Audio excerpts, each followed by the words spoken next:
Hello friends, welcome to another edition of Pooja's Diary. Hope you guys are all doing good. दोस्तों ये देखो, ये कोई बहती हुई नदी की तस्वीर नहीं है, ये एक आर्टिफिशियल कैनाल है जो हर साल बारिश में इस हिसाब से भर जाता है।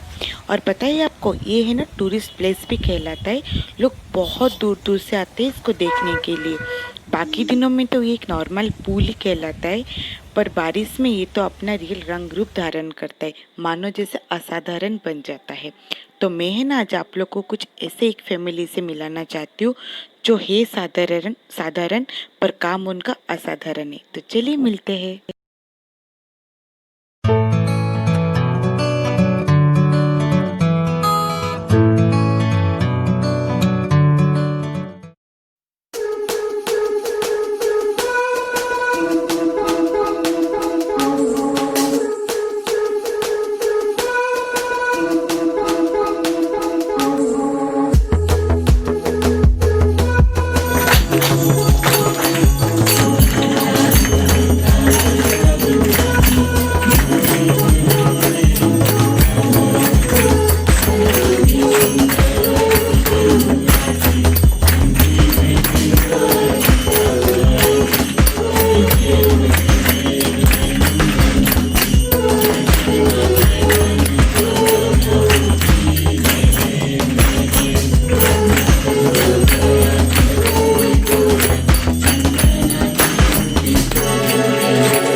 तो फ्रेंड्स, आप ये सोच रहे हो ना कि मैं आज आप लोगों को क्या दिखा रही हूँ।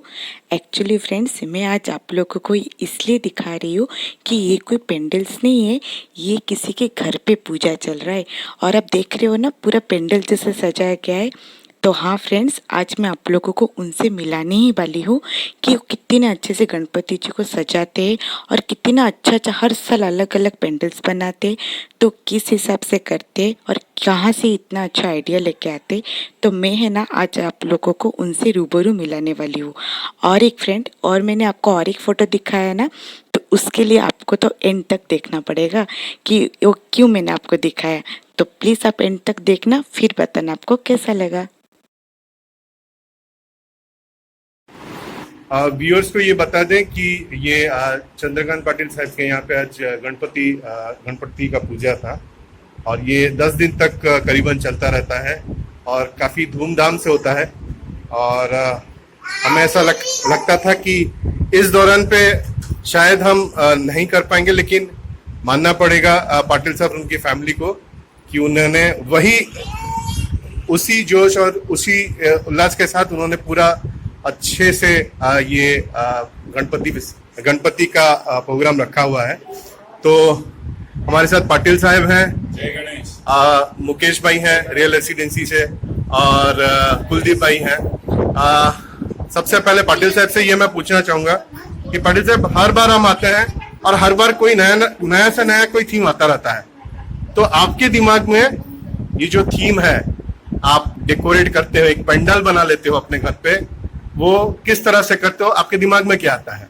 ये इंस्पिरेशन है ना गणेश जी की वजह से। जैसे गणेश जी घर पे आते हैं वैसे इंस्पिरेशन अपने आप आता है। ठीक है, लास्ट टाइम हम कश्मीर घूमने गए थे तो हमने गणेश जी के लिए कश्मीर का वो थीम बनाया। इस बार आगे थोड़े काफी दिन से तानाजी मूवी का काफी वो चल रहा है पूरे इंडिया के अंदर, तो हमने सोचा कि हम भी थोड़ी हेल्प करेंगे तानाजी और शिवाजी देखना। इसलिए यहाँ पे ट्राई किया है सिंहगढ़ और गोंडाना को बनाने का। तो आप थोड़ा सा हमें बता सकेंगे कि किस तरह से आपने क्या किया हुआ है? ये आपने जिस तरह से पाटिल साहब ने कहा कि सिंहगढ़ बनाया है, और ये देखिए किस खूबी से उन्होंने तानाजी का पूरा कैरेक्टर दिखाया है कि वो धीरे धीरे किले के ऊपर चढ़ते जा रहे हैं और फाइनली उन्होंने फतेह हासिल की हुई है। यहाँ पे छोटी छोटी चीजों का बारीकी से ख्याल रखा गया है। जिस तरह से उन्होंने देखिए ये मशाल बनाया है और ये नीचे वाला क्या है पाटिल भाई? ये कौन सा? ये वेपन्स है। वेपन्स बनाए हैं अलग अलग से। लाइटिंग हर बार की तरह इस बार भी चकाचक है। तो पाटिल साहब थैंक यू। इसी के लिए हम सब वेट करते रहते हैं कि कब गणेश पूजा आए और हम पाटिल भाई के यहाँ चले जाएं। तो मुकेश भाई आप कितने मुकेश भाई आप कितने टाइम से पाटिल साहब को जानते हैं? 2013 से तो रहते हैं, 2013 से कांस्टेंट एवरेज ये होता है और बहुत मजा आता है, बहुत ओके क्रिएटिव करता है। नया रहेंगे, वो नई क्रिएटिव वाली चीज हेल्प करनी चाहिए, लेकिन कर नहीं पाने में अवसर से और हम सब मजे लेने पहले आ जाते हैं। थैंक यू मुकेश भाई। कुलदीप भाई पाटिल साहब मेरे ख्याल से आपने आपका घर तो काफी टाइम से था बट आप जेतपुर पे रहते थे और फिर आपने कितने टाइम हो गया आपको यहाँ पे आए हुए? हम लोग पिछले 3 साल से देख रहे हैं और नया नया क्रिएटिविटी आमतौर पे देखा जाए तो पूरा फैमिली चारों इस फैमिली मेंबर है वो क्रिएटिविटी मास्टर माइंड है ऐसा बोल सकते हो, क्योंकि मैं देखता हूँ हर बार कुछ ना कुछ नया लेके आते हैं।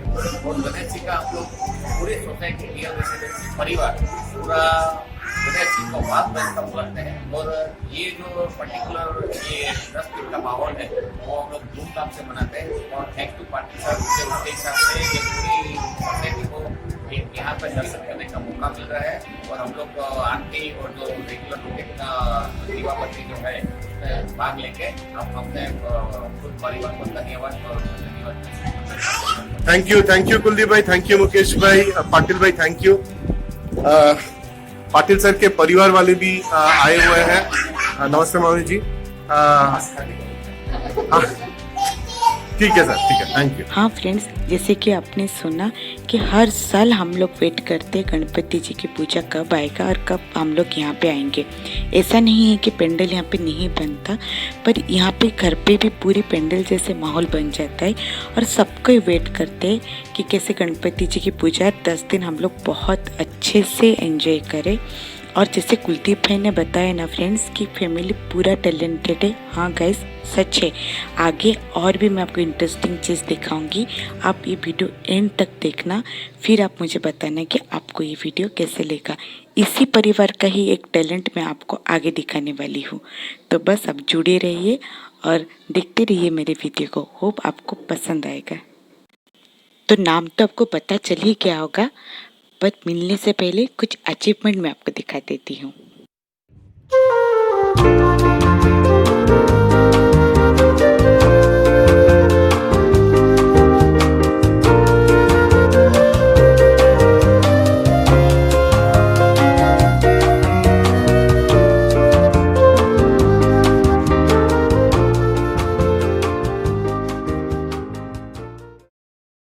हाँ फ्रेंड्स, आपने सही देखा, मैं आपको ICSE 2020 टॉपर से मिलाने वाली हूँ। तो बस उससे मिलने से पहले थोड़ा सा उसका सीक्रेट जान लेते हैं। गाइस ये लेखा के पास हमने काफी इंटरेस्टिंग सा नोटिस बोर्ड देखा हुआ है which is very colourful, well designed and attractive as well as आप अगर कैमरा क्लोज करूं तो आप देख सकते हैं कि इसमें फिजिक्स के कुछ फॉर्मूलेज लिखे हुए हैं, बायोलॉजी के भी कुछ नोट्स लिखे गए हैं।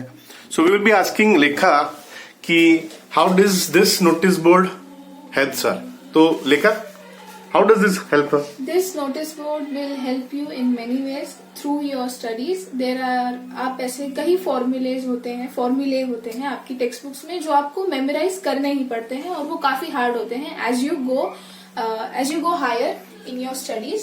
सो अगर कोई चीज आप रोज देखो किसी चीज को, तो वो आपको याद हो ही जाती है. Even if you don't read it, you know how it is and where it is. अगर आप आपके घर में आंख बंद करो, you can spot the places, you can spot your dining table and bed. उसी तरीके से एग्जाम में if you memorise what was the point, आपको एग्जैक्टली याद होगा अगर आपने उस चीज को रोज देखा हो कि हाँ ये इस पॉइंट पे ये फॉर्मूला था, and you can just trace that on your answer sheet. Thank you Lekha. Very very interesting point, interesting observation actually, कि आप अपने घर में ना इस तरह के नोटिस बोर्ड को लगा सकते हैं, और कोई फॉर्मूला या फिर कोई पर्टिकुलर थिंग आपको याद नहीं रह रहा है तो आप इस तरह से अपने नोट्स बना सकते हैं. रोज देखिए, this is a special tip from लेखा, कि रोज उसे देखिए तो आपको वो याद हो ही जाता है. Even if 3 times a day, एक बार once you wake up in the afternoon, और बस आप जब सोने जा रहे हो उससे पहले एक बार आप अगर उसको देख के अगर आप सोए, तो it would be really helpful for you. Thank you so much, Lekha. I am sure these are some of your secret tips which will give a boost to rest of your juniors as well. Sure. Thank you, Lekha. तो friends, ये था बहुत सारे secret में से एक secret का reveal. तो जूनियर्स या फिर जो लोग बोर्ड एग्जाम दे रहे हो या फिर देने वाले हो, उन लोगों के लिए तो काफ़ी अच्छा टिप्स होगा, राइट? तो फिर एक काम करते, हम लोग डायरेक्ट ही लेखा से मिलते हैं, उससे काफ़ी सारा टिप्स जानते हैं, और मैं आशा करती हूँ कि आप लोगों को ये आगे ज़रूर काम आएगा. तो फिर चलिए हम लेखा से मिलते हैं. Hello guys, welcome to Pooja's diary. कैसे हो आप सब? आशा करते हो आप सब बहुत अच्छे होंगे, और मैं भी ठीक हूँ. और आप देख पा रहे हो आज हमारे बैकग्राउंड में कुछ अलग दिख रहा है. हाँ गाइस, मैं आज अलग जगह पे हूँ. मैंने आपको पहले मेरी वीडियो में बताई थी कि मैं आप लोगों के साथ शेयर करूंगी. किस हिसाब से शेयर करूंगी मैंने आपके साथ शेयर नहीं किया था. तो चलो, मैं आज आप लोगों के साथ एक इंस्पिरेशनल स्टोरी शेयर करने वाली हूँ, क्योंकि ये जो पेंडेमिक सिचुएशन है अभी फिलहाल जो चल रहा है, ये काफी चैलेंजिंग है बहुत लोगों के लिए. कोई इसको काफी चैलेंजिंग लेते हैं, किसी का बहुत स्ट्रगल चलता है, कोई बहुत डिप्रेशन में चले जा रहे हैं. लेकिन मैं आज एक छोटी सी बच्ची का स्टोरी आप लोगों को शेयर करूंगी, जो कि अपना फोकस को पूरे इंस्पायर रख के अपना फोकस किस हिसाब से अचीव की, वो आपको थोड़ा अपने बारे में बताएगी. तो मैं चलो मेरे वीडियो में आपको इंट्रोड्यूस करवाती हूँ मिस लेखा पाटिल से. पढ़ाई में बहुत ज्यादा फोकस्ड रहती थी, मतलब हमेशा जो 10th स्टैंडर्ड के काफी बच्चों के लिए अभी इस वक्त में हार्ड होता है कि अगर फोन पे जो क्लासेस होते हैं तो वो बहुत इजीली डिस्ट्रैक्ट हो जाते हैं अपनी पढ़ाई से.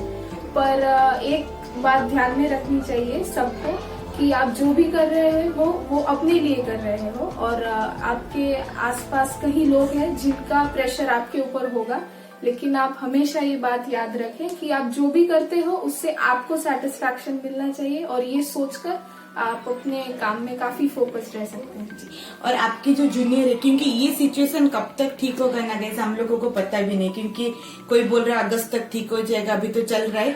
तो आपके जो जूनियर है लेखा, आप उनको क्या मैसेज पास ऑन करना चाहते हो? मैं अपने जूनियर्स को ये मैसेज बताना चाहती हूँ कि हम सब इस फेज से गुजर चुके हैं. 10th बोर्ड में काफी हमें ऐसा लगता है कि हमारी सोसाइटी का, हमारे पेरेंट्स का, हमारे फ्रेंड्स का या फैमिली मेंबर्स का अनोइंगली काफी हम पे प्रेशर होता है. लेकिन उस प्रेशर से हम टैकल कर सकते हैं बहुत इजीली. सिर्फ अपने आप को, we should stay calm and quiet, और हमें अपने काम के हमें हार्ड वर्क करना चाहिए, क्योंकि हार्ड वर्क और स्मार्ट वर्क अगर दोनों साथ साथ चले तो you can easily achieve what you deserve.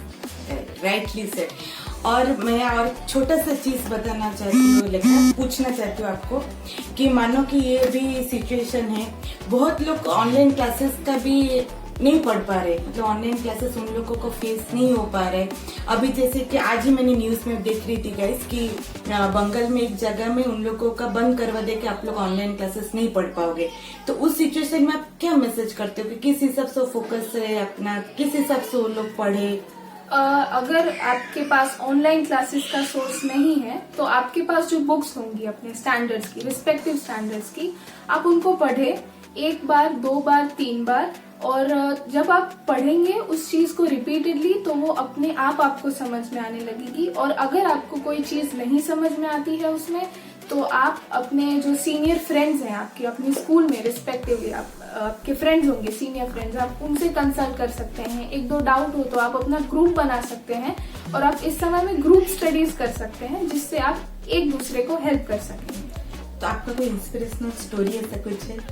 Inspirational story as such बस हमें बस we should keep going on, हमें रुकना नहीं चाहिए। काफी ऐसे टाइम आएगा जब आपको लगेगा कि हम क्यों कर रहे हैं इतना सब, बट फिर हमें वो दिन याद करना, इमेजिन करना चाहिए जब हमारा रिजल्ट आएगा और बस ये समझकर काम करना चाहिए कि उस दिन हमें कोई रिग्रेट ना हो कि काश थोड़ी और मेहनत कर ली होती। और ये याद रखने के बाद हम अपने सक्सेस तक आराम से इन शॉर्ट आपको आपका गोल को हमेशा सामने रख के ही काम करना चाहिए। गोल को सामने रख के। तो बस फ्रेंड्स, अभी हम यहाँ पे रहते हैं और आगे में ना इनकी पापा मम्मी से भी आपको मिला। तो फ्रेंड्स, मैं आपको बोल रही थी ना कि मैं आपको मिलाऊंगी लेखा पाटिल की पापा और मम्मी से, तो बस मैं आपको मिला रही हूँ। Just a minute guys. तो फ्रेंड्स मिलिए, ये है मिस्टर चंद्रकांत पाटिल लेखा के पापा और ये है मिसेस अमृता पाटिल लेखा की मम्मी और ये है अजिंक्य लेखा का छोटा भाई। तो मेरे लिए बस एक ही क्वेश्चन है कि आप लोगों को कैसा फील हो रहा है कि लेखा का इतना बड़ा अचीवमेंट के लिए? मुझे तो बहुत अच्छा लगा। मैंने सोचा था कि उसका रिजल्ट बहुत अच्छा आएगा, बहुत अच्छे तरीके से उसके परसेंटेज मार्क्स आएंगे, लेकिन वो स्कूल में टॉप करेगी इसमें मुझे थोड़ा सा डाउट था, क्योंकि काफी सारे बच्चे थे उसके साथ कॉम्पिटिशन्स में जिन्होंने आज तक उसको आगे जाने नहीं दिया था। लेकिन बीच में एक बार काफी लोगों की रेस क्या होती कि भाई अच्छे ट्यूशंस कहाँ पे, अच्छे क्लासेस कहाँ पे, लेकिन 8th स्टैंडर्ड में हमने उसको किसी और दौड़ में दौड़ाया था जिसको हम SSY के नाम से जानते। वो SSY के लिए मैंने उसको हैदराबाद भेजा था कि 1 महीने तक उसके साथ कोई कांटेक्ट नहीं कर सकता, और वहां पे सिर्फ ये होता है कि सिद्धि समाधि योगा, और वहां पे क्या है कि जो ब्रेन का क्लीनिंग होता है, पूरी बॉडी का क्लीनिंग होता है, ताकि उसका जो बेनिफिट होता है बच्चों को वो फिर 9th और 10th की जो हार्ड स्टडीज है वो करने में होता है ना। कि ट्यूशंस लगा के आप रट्टा मरवाने से अच्छा है कि किस तरीके से पढ़ा जाए, किस तरीके से टारगेट्स को अचीव किया जाए और किस तरीके से कम समय में ज्यादा से ज्यादा पढ़ा जाए, ये चीजें वहां पे सिखाई जाती है ना। कि एक शॉर्ट उसमें मैं कहना चाहूंगा कि एक योद्धा को जरूरी होता है कि युद्ध का अभ्यास करना, उसके लिए तलवार का तेज करना, ना कि वो युद्ध कैसे लड़ा जाए इसको किताबों में पढ़ना। ठीक है, तो उसने बहुत अच्छे तरीके से वो SSY में प्रैक्टिस किया, उसका पूरा वो टैलेंट सीख के आई, उसने मेडिटेशंस का सहारा लिया और थोड़ा बहुत वहां के जो भी वो ट्रिक्स थे वो उसने इस्तेमाल किए, और सिर्फ इसी वजह से मुझे ऐसे लगता है कि उसको काफी अच्छा रिजल्ट मिला। तो सॉरी सर, मैं थोड़ा यहाँ पे इंटरप्ट कर रही हूँ। तो आप अभी तो लेखा चलो अचीव कर ली, तो इनकी जो जूनियर बैचेस है आप उनको क्या रेकमेंड कर रहे हो कि SSI में सबको जाना चाहिए कि किस हिसाब से? सबको तो नहीं जाना चाहिए, जिसकी मन से इच्छा है उसको जाना चाहिए। और देखो रिजल्ट बेस्ट कैसे आता है ये मैं अपने से कहूंगा कि जब तक पेरेंट्स बच्चों को कहेंगे कि पढ़ो पढ़ो पढ़ो, तब तक रिजल्ट आना थोड़ा मुश्किल है। अगर बच्चे अपने आप से कहेंगे कि पढ़ो पढ़ो पढ़ो, मुझे कुछ करना है, तो ही ये पॉसिबल है, क्योंकि खुद का रास्ता खुद को चुनना है और मुझे क्या करना है ये मुझे पता होना चाहिए। मतलब बच्चे को पता होना चाहिए कि उसको क्या करना है, क्योंकि पेरेंट्स सिर्फ पढ़ो बोलेंगे, क्या पढ़ो क्या पढ़ो, ऐसे नहीं होगा। वो बच्चों को खुद करना है, खुद से करेंगे तो उनको कोई नहीं रोक सकता। अगर किसी के पुश करने से पुश होंगे तो मुझे ऐसे लगता है पुश करने वाला आखिर कहां तक पुश करेगा। जी, थैंक यू सर। और एक फ्रेंड्स, मैं इसमें और एक चीज भी आप लोगों को ऐड करना चाहूंगी कि जो मिस्टर पाटिल जो है वो भी उसी स्कूल में ही है जहाँ पे लेखा पढ़ रही थी।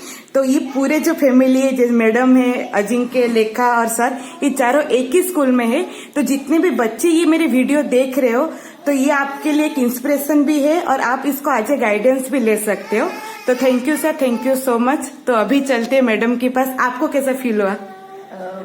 कोई भी पेरेंट ये चीज फील कर सकता है कि अगर उसका बच्चा 96.67% लेता है तो एज अ पेरेंट उसको क्या फील होता होगा। Correct. तो बहुत बहुत प्राउड फीलिंग है ये, जो लाइफ लॉन्ग मेरे साथ रहेगी ये फीलिंग। और ये मैंने बहुत पहले ही फील कर लिया था कि ये कुछ लाइफ में अचीव करने वाली है। एज अ पेरेंट वो उसके बचपन से उसकी हरकतें, उसका टैलेंट, उसके बात करने का तरीका, उसका लिखने का स्टाइल, मुझे वो एज अ मदर पता था कि ये कुछ करने वाली है, बड़ा अचीव करने वाली है। और ये तो जस्ट अभी शुरुआत है, अभी तो उसको बहुत कुछ करना है। और वो है उसने खुद ने मेहनत की है और जो भी है उसका खुद का है। ये तो आप मैडम की फेस देख के फील कर पा रहे होगे कि वो कितना खुश है। अभी मैं सबसे इंटरेस्टिंग पर्सन के पास लेके जाती हूँ, वो क्या बोलेगा, क्योंकि उसके लिए अभी आगे बहुत बड़ा चैलेंज आ गया। क्योंकि जिसकी बड़ी बहन इतनी अच्छी टॉपर हो जाती है तो वो ऑटोमेटिकली छोटे को ये चैलेंज आ जाता है ना जिनके। आपको क्या फील हो रहा है बताओ। कुछ नहीं, अब दीदी ने तो माइलस्टोन सेट कर दिया है, उसे अचीव तो करना पड़ेगा, क्रॉस हो पाएगा तो करेंगे, तो वाह। वहां तक जाना तो पड़ेगा। कुछ नहीं, अब जिनको भी बताया है कि अब ये ऐसा है, दीदी को इतने परसेंटेज आए, टॉप किया है, अब उतनों को फिर ये भी बोल रहे कि अब अजिंक्य का क्या आने वाला है। तो मतलब हम पर भी एक पॉजिटिव प्रेशर है। Very कुछ नहीं, good, उससे very हम पॉजिटिवली लेंगे, कुछ करेंगे। उसके जैसे ट्राई कर रहा हूँ, जो वो कर रही है, ऑल ट्राई द कर रहा बेस्ट, हूँ। All the best Ajinkya. तो चलिए फ्रेंड्स, अभी मैं यहाँ पे मेरी वीडियो को रखती हूँ, मिलती हूँ मैं आपको दूसरे वीडियो में।